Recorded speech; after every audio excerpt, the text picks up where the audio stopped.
जी अस्सलाम वालेकुम, I am Junaid Ashique.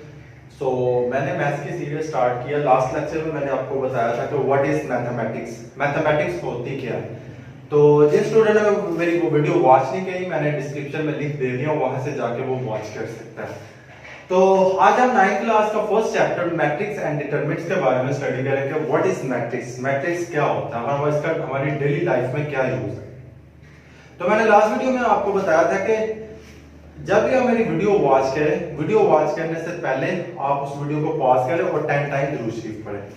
10 time दुरूद शरीफ पढ़ के फिर आप मेरी वीडियो को वॉच करें। ये कंसिस्टेंसी के साथ इस हैबिट को अपना लें और अपने फ्रेंड्स के साथ भी शेयर। जब भी कोई बुक इंग्लिश, मैथ्स या केमिस्ट्री को आप ओपन करते हैं या कोई भी काम करने से पहले आप दुरूद शरीफ पढ़ते हैं तो अल्लाह ताला खास उस पर अपनी रहमत नाज़िल फरमाता है।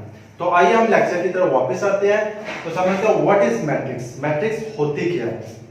मैट्रिक्स किसी बड़ी से बड़ी इंफॉर्मेशन को जब हम किसी सर्टेन अरेंजमेंट के साथ किसी ब्रैकेट में क्लोज कर देते हैं उसको हम मैट्रिक्स कहते हैं। इसको मैं एग्जांपल ही आपको समझाने की कोशिश करता हूं कि जैसे आपके घर में एक बहुत बड़ा स्टोर है जहां पर 100 ऑफ आइटम्स बिखरे पड़े हो, तो आपको बता दिया जाता है कि इस आइटम को तलाश करके लाएं। तो उस 100 ऑफ आइटम में से आप उस आइटम को तलाश करना शुरू कर देते हैं। एक तो उससे आपका टाइम बहुत ज्यादा वेस्ट होता है और इसको तलाश करने में दिक्कत बहुत ज्यादा पेश आती है। तो उसके लिए क्या किया जाता है कि 100 ऑफ आइटम्स को किसी सर्टेन अरेंजमेंट में उसके आइटम वाइज बॉक्सेस बना के रख दिया जाता है। फिर आपको बता दिया जाता है कि अब इस आइटम को तलाश करके लाएं, तो उससे आपको आसानी हो। वो कैसे होता है, वो मैट्रिक्स के थ्रू होता है। तो सेकंड एग्जांपल हम लेते हैं कि जैसे मैं इस पाकिस्तान में खड़ा हूं, मैंने अमेरिका किसी अपने दोस्त को कॉल मिलाता हूं क्योंकि इस दुनिया में 7.5 अरब के करीब लोग हैं और इन 7.5 अरब के करीब लोगों में से मैक्सिमम 6 अरब के करीब लोग मोबाइल डिवाइसेस यूज कर रहे होंगे। तो मैं क्या करता हूं कि मुझे उस बंदे से कॉल करने से 6 अरब लोगों को असेस करने की जरूरत नहीं पड़ेगी क्योंकि उसके लिए कंपनी ने सर्टेन अरेंजमेंट डिजाइन किया। वो सर्टेन अरेंजमेंट क्या, उस कंपनी ने एक डाटा डिजाइन किया जो कि एक जब भी मैंने उस बंदे को कॉल करने तो डाटा कहता है कि आप सबसे पहले उस कंट्री का कोड मिला, तो मैं उस कंट्री का कोड मिलाता हूं। फिर वो डाटा कहता है कि फिर इसका नंबर डायल करें। जैसे मैं कंट्री कोड उसका नंबर डायल करता हूं तो इंडिविजुअली मैं उससे बात कर सकता हूं, ना कि मुझे 6 अरब लोगों से कॉल मिलाने की जरूरत है। वो कैसे हुआ ये सारा काम, ये एक सर्टेन अरेंजमेंट के थ्रू हुआ जो कि मैट्रिक्स के थ्रू हुआ। तो आइए हम समझते हैं कि मैट्रिक्स का हमारी डेली लाइफ में क्या यूजेस है। मैट्रिक्स का हमारी डेली लाइफ में बहुत ज्यादा है। जैसे कि मोबाइल डिवाइसेस की बात की जाए तो मोबाइल डिवाइस में मैट्रिक्स बहुत ज्यादा यूज होता है। या फिजिक्स की बात की जाए तो फिजिक्स में, ऑप्टिक्स में, इलेक्ट्रोमैग्नेटिज्म में, क्वांटम मैकेनिक्स में बहुत ज्यादा यूज होता है। अगर हम इंजीनियरिंग फील्ड में बात की जाए तो इंजीनियर अगर हंड्रेड्स ऑफ इक्वेशन उसके पास एक दे दी जाए या लीनियर अलजेब्रा या लीनियर इक्वेशन हंड्रेड्स ऑफ दे दी जाए तो उसको सर्टेन अरेंजमेंट के साथ मैट्रिक्स के थ्रू आसानी के साथ सॉल्व कर सकता है। तो वहां इंजीनियरिंग फील्ड में बहुत ज्यादा यूज हो रहा है। तो अगर कंप्यूटर साइंसेज की बात की जाए तो बहुत ज्यादा वाइटल रोल मैट्रिक्स का कंप्यूटर साइंसेज और प्रोग्रामिंग में है। तो मैट्रिक्स की डेफिनेशन क्या होगी, मैट्रिक्स की डेफिनेशन ये होगी arrangement of numbers with in the brackets और braces is called matrix. Suppose ये हमारे पास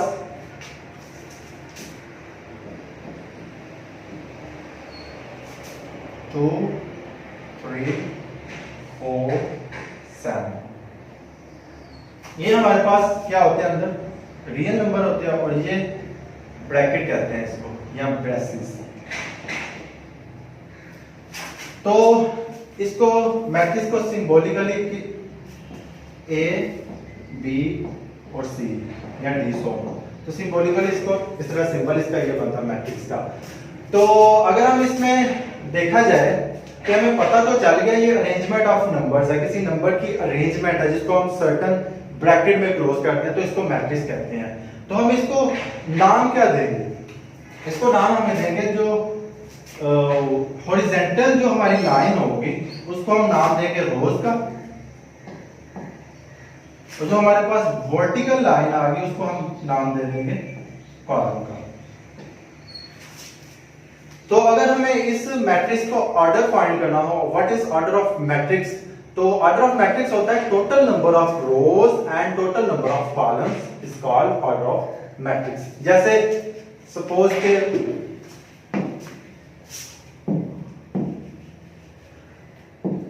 ये हमारे पास एक इक्वेशन है, इसमें हम रोज का पता, इसमें टोटल नंबर ऑफ रोज है 1 एंड 2, रोज कितनी होगी हमारे पास 2, और अगर हम वर्टिकली देखा जाए कॉलम, तो कॉलम कितनी है इसमें 1 एंड 2, तो कॉलम हमारे पास कितने आ गए 2। तो इसका ऑर्डर ऑफ मैट्रिक्स बनेगा 2/2, जिसको हम m मल्टीप्लाई बाय n कहते हैं। m को कहते हैं हम number of rose and n को कहते हैं हम नंबर ऑफ कॉलम्स। तो ये होता है ऑर्डर ऑफ मैट्रिक्स। अब हम इक्वल मैट्रिक्स की बात करते हैं। ये सपोज कि आप लोगों को समझ आ गया होगा, तो हम नेक्स्ट चलते हैं इक्वल मैट्रिक्स।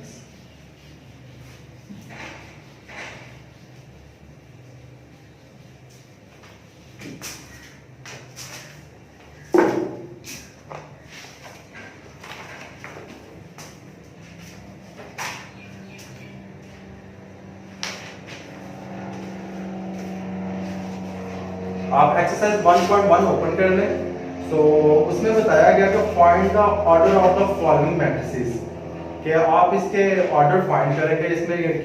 तो एक्सरसाइज 1.1, तो इसका क्वेश्चन नंबर ए कहता है हमारे पास कि 2 3 -5 6। वो कहता है कि इसका ऑर्डर ऑफ मैट्रिक्स फाइंड करें। तो इसमें क्या करेंगे हम, टोटल नंबर ऑफ रोज और total of number of columns को करेंगे 2/2, तो इसका ये ऑर्डर बन जाएगा 2/2।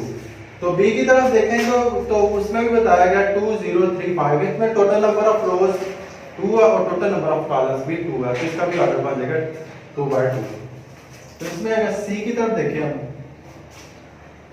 तो इसमें 2 एंड 4 दिया गया, तो इसमें टोटल नंबर ऑफ रोज कितनी है 1, और टोटल नंबर ऑफ कॉलम्स कितने हैं 1 एंड 2, तो इसका क्या बनेगा 1/2, इसका ये ऑर्डर बन जाएगा। तो डी की तरफ देखें तो इसमें टोटल नंबर ऑफ रोज 3 है और टोटल नंबर ऑफ कॉलम्स 1 है। ई की तरफ देखें तो इसमें टोटल नंबर ऑफ 3 है, इसका ऑर्डर बनेगा 3/3 का। और एफ की तरफ देते हैं टोटल नंबर ऑफ रोज 1 है, टोटल नंबर ऑफ कॉलम्स भी 1 है। तो आइए हम क्वेश्चन नंबर 2 की तरफ वापस आते हैं।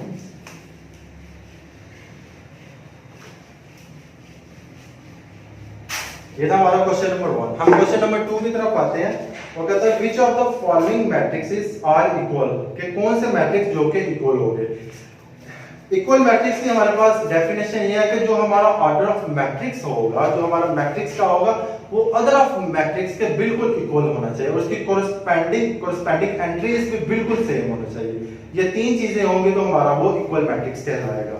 कैसे, आइए हम इसको सॉल्व करते हैं। क्वेश्चन नंबर 2 की तरफ देखें आप, इसमें बताया गया कि A B C D E F G H I J, इसमें आपने देखना है कि इसमें इक्वल मैट्रिक्स कौन कौन से हैं जो बिल्कुल उनकी कोरस्पोंडिंग एंट्रीज और बिल्कुल सेम होने चाहिए। A की तरफ देखा जाए तो A और C, A में 3 है और C में 5 - 2, 5 - 2 कितना होता है 3, तो A और C बिल्कुल इक्वल है।